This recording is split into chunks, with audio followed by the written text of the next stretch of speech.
आदित्य धर ने बताया ही नहीं कि अजीत डोभाल इतना खतरनाक आदमी है। तो अजीत डोभाल की कहानी शुरू होती है 1968 में, जब इन्होंने यूपीएससी फर्स्ट अटेम्प्ट में ही क्लियर करके केरला कैडर ज्वाइन कर लिया एज एन आईपीएस ऑफिसर। और ज्वाइन करने के कुछ टाइम बाद ही बड़ी क्राइसिस आ गई। केरला के थालासरे में कम्युनल राइट्स छिड़ गए, जिसे डोभाल ने काफी स्मार्टली मैनेज किया और इतना अच्छा परफॉर्म किया कि उन्हें इंटेलिजेंस ब्यूरो यानी आईबी ज्वाइन करने का ऑफर दे दिया गया। उन्होंने ऑफर एक्सेप्ट कर लिया। अब उन्हें भेजा गया इंडिया के नॉर्थ ईस्टर्न स्टेट मिजोरम में। उस वक्त मिजो नेशनल फ्रंट काफी बड़ी इंसर्जेंट फोर्स हुआ करती थी। अब इस एमएनएफ के 7 कमांडर इसके बैकबोन थे, लेकिन डोभाल ने 2 साल तक एक अंडरकवर एजेंट की तरह काम किया और 7 में से 6 कमांडर्स को अपनी तरफ कर लिया, जिसकी वजह से पीस टॉक्स सफल हो गए। अब इस मिशन के बाद डोभाल को एक और इम्पोर्टेंट मिशन के लिए रवाना कर दिया गया। अब ये वो समय था जब सिक्किम भारत का हिस्सा नहीं हुआ करता था, तो इसी चीज को चेंज करना था। तो उस समय सिक्किम का एक राजा हुआ करता था। अब क्योंकि राजा के खिलाफ डायरेक्टली नहीं जाया जा सकता था, तो कहा जाता है डोभाल ने ग्राउंड लेवल पर काम करना शुरू किया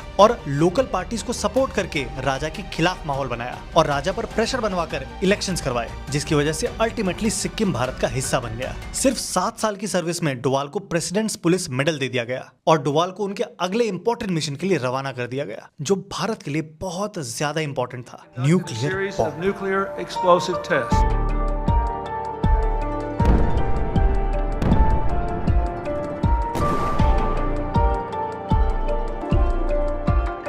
तो पाकिस्तान न्यूक्लियर बॉम्ब बनाने की तैयारी कर रहा था और इसी को मॉनिटर और सैबोटाज करने के लिए डोभाल को पाकिस्तान भेजा गया। वहां धीरे धीरे एज एन अंडरकवर एजेंट उन्होंने अपनी पकड़ बनानी शुरू कर दी। कई बार पकड़े तक जाने वाले थे, लेकिन जैसे तैसे बचे और पूरे 7 सालों तक पाकिस्तान में ही रहे, जहां कितने ऑपरेशंस किए होंगे और कौन कौन से हमें शायद कभी ना पता चले। और इसके बाद वापस भारत लौट जाते हैं। लेकिन इसी बीच एक बहुत बड़ा कांड हो जाता है। IC-814 प्लेन जो नेपाल से दिल्ली आ रहा था, उसे कुछ आतंकवादी हाईजैक कर लेते हैं और जबरदस्ती अफगानिस्तान के कांधार में लैंड करवा देते हैं। इसमें 190 लोग हॉस्टेज ले लिए जाते हैं। अब इन लोगों को बचाने की और नेगोशिएट करने की जिम्मेदारी भी डोभाल को दी जाती है। डोभाल खुद कांधार उस प्लेन में जाते हैं। अब 36 टेररिस्ट जो भारत के जेलों में बंद थे, उन्हें छोड़ने की डिमांड रखते हैं ये हाईजैकर्स, लेकिन फाइनल डील होती है 3 आतंकवादियों के बदले और इनमें से एक बहुत बड़े आतंकवादी मसूद अजहर को भी छोड़ना पड़ता है। अब 2005 में डोभाल रिटायर हो जाते हैं, लेकिन इसके बावजूद देश के लिए काम करते रहते हैं, जिसमें से दाऊद के खिलाफ भी ऑपरेशन इंक्लूडेड है। और 2014 में इन्हें भारत सरकार